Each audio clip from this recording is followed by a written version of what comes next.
ದುಂಬಿಯ ರೂಪದಲ್ಲಿ ಅರುಣಾಸುರನನ್ನ ವಧಿಸಿ ನಂದಿನಿಯ ಶಾಪ ವಿಮೋಚನೆಗೊಳಿಸಿದ ಕಟೀಲು ಶ್ರೀ ದುರ್ಗಾ ಪರಮೇಶ್ವರಿ ದೇವಿಯು ನೆಲೆ ನಿಂತ ರಹಸ್ಯ ನಿಮಗೆ ಗೊತ್ತಾ? ಬನ್ನಿ ತಿಳಿಯೋಣ.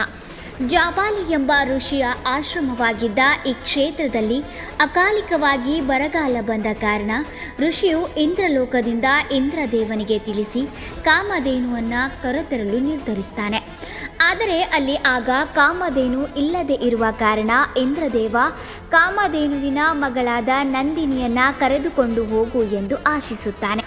ಆದರೆ ಅಹಂಕಾರದಿಂದ ನಂದಿನಿ ನಿರಾಕರಿಸಿ ಋಷಿಯಿಂದ ಜೀವನ್ ಪರ್ಯಂತ ಭೂಲೋಕದಲ್ಲಿ ನದಿಯಾಗಿ ಹರಿಯುವಂಥ ಶಾಪಕ್ಕೆ ಒಳಗಾಗ್ತಾಳೆ. ನಂತರ ತನ್ನ ತಪ್ಪಿನ ಅರಿವಾಗಿ ಕ್ಷಮೆಯಾಚಿಸುತ್ತಾಳೆ. ಆದರೆ ಶಾಪ ಹಿಂತಿರುಗದೆ ಇರುವ ಕಾರಣ ಮಹಾದೇವಿಯನ್ನ ಆರಾಧಿಸಿ ಅವಳಿಂದ ಸಲಹೆ ಪಡೆ ಎಂದು ಹೇಳಿ ಋಷಿಯು ಹಿಂತಿರುಗುತ್ತಾರೆ. ಹೀಗೆ ನಂದಿನಿ ಭೂಲೋಕದ ಕನಕಗಿರಿಯಲ್ಲಿ ತಪಸ್ಸು ಮಾಡುತ್ತಿರುವಾಗ ಮಹಾದೇವಿಯು ಪ್ರತ್ಯಕ್ಷಳಾಗಿ, ಚಿಂತಿಸಬೇಡ, ಇಂದಿನಿಂದ ನೀನು ಈ ಕನಕಗಿರಿಯಿಂದ ಉಗಮಳಾಗಿ ನದಿಯಾಗಿ ಹರಿ, ಅತಿ ಶೀಘ್ರದಲ್ಲಿ ನಿನ್ನ ಮಡಿಲಲ್ಲಿ ಬಂದು ನಾನು ನೆಲೆಸುತ್ತೇನೆ ಎಂದು ಹೇಳುತ್ತಾಳೆ.